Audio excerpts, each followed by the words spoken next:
আলাইকুম রহমতুল্লাহ। রমজানুল মোবারক। কেমন আছেন সবাই?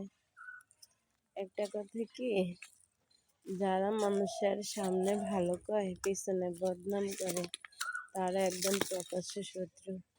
কিছু কিছু মানুষ আছে না, অনেক প্রশংসা করে সামনে, যে তুমি অনেক ভালো, অমুকে ভালো, তমুকে ভালো, এই অমুকের মেয়েটা ভালো, ছেলেটা ভালো, অমুকের বউ ভালো, কিন্তু পিছনে বদনাম করে।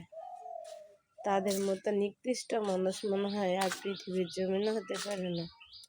তো সবাইকে বলবো কি, যাকে বদনাম করবেন তার সুনাম পাওয়ার কি দরকার আছে?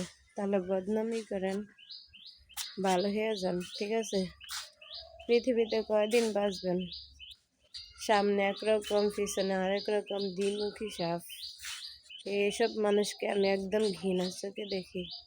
প্রশংসা করেন তো প্রশংসা করবেন, তাহলে বদনাম দেওয়ার কি আছে? প্রশংসা করা এটা একটা আল্লাহর গুণাবলী। প্রশংসা করেন। বদনাম যদি দিতে হয় তার সামনে দেন, পিছনে দিয়া নিজেও গুনার ভাগী হন কেন?